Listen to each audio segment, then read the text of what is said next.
தென்காசி மாவட்டம் கடையநல்லூர் அருகே செயின் பறிப்பில் ஈடுபட்ட என்ஜினியரிங் பட்டதாரியை பொதுமக்கள் பிடித்து அடித்து உதைத்து போலீசில் ஒப்படைத்தனர்.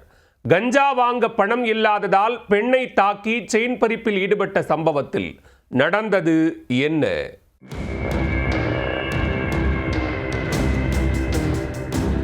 நடந்து சென்று கொண்டிருந்த பெண்ணிடம் செயின் பறிப்பில் ஈடுபட்டு தப்பியோடும் குற்றவாளியின் சிசிடிவி காட்சிகள் தான் இது. பறித்த செயினுடன் தப்பி ஓடிய குற்றவாளியை பொதுமக்கள் பிடித்து அடித்து உதைத்து போலீசில் ஒப்படைத்தனர். கஞ்சா வாங்க பணமில்லாததால் செயின் பறிப்பில் ஈடுபட்ட இன்ஜினியரிங் பட்டதாரி மீது அதிகாரிகள் எடுத்த நடவடிக்கை என்ன? தென்காசி மாவட்டம் கடையநல்லூர் கிருஷ்ணாபுரத்தைச் சேர்ந்தவர் 45 வயதான மாரியம்மாள். நேற்று முன்தினம் மாலை பொழுதில் கடையநல்லூர் பகுதியில் உள்ள மார்க்கெட்டில் காய்கறிகள் வாங்கிக் கொண்டு காவல் நிலையம் முன்பு உள்ள சாலை வழியாக அவரது வீட்டிற்கு நடந்து சென்றுள்ளார். அப்பொழுது அந்த பகுதியில் சுற்றித் திரிந்த இளைஞர் ஒருவர் சாலையில் நடந்து சென்ற மாரியம்மாளை பின்தொடர்ந்துள்ளார். ஏரியா கார்னரில் வைத்து பெண்ணை நெருங்கியவர் அவரை கீழே தள்ளி கழுத்தில் அணிந்திருந்த 8 சவரன் தங்கச் செயினை பறித்து கொண்டு ஓடியுள்ளார்.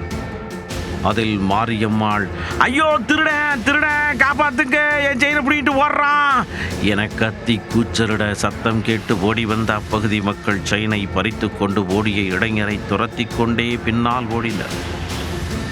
அதை பார்த்து பதறிய திருடன் அறுத்த செயினுடன் மூச்சை புட்டித்து கொண்டு பின்னங்கால் பிடரி தெரிக்க ஓடியுள்ளார்.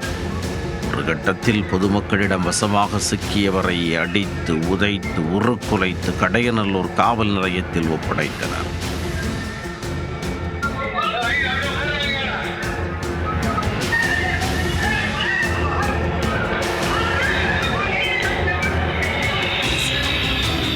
மேலும் பறிக்கப்பட்ட செயின் மீண்டும் மாரியம்மாளிடம் ஒப்படைக்கப்பட்டது. இச்சம்பவம் தொடர்பாக காவல்துறையினர் வழக்கு பதிவு செய்து நடத்திய முதற்கட்ட விசாரணையில் செயின் பறிப்பில் ஈடுபட்ட இளைஞர் 26 வயதான அர்மான் ஷாலிக் என்பதும் என்ஜினியரிங் படித்து முடித்துவிட்டு வேலைக்கு செல்லாமல் வெட்டியாக ஊர் சுற்றி வந்ததும் தெரிய வந்தது.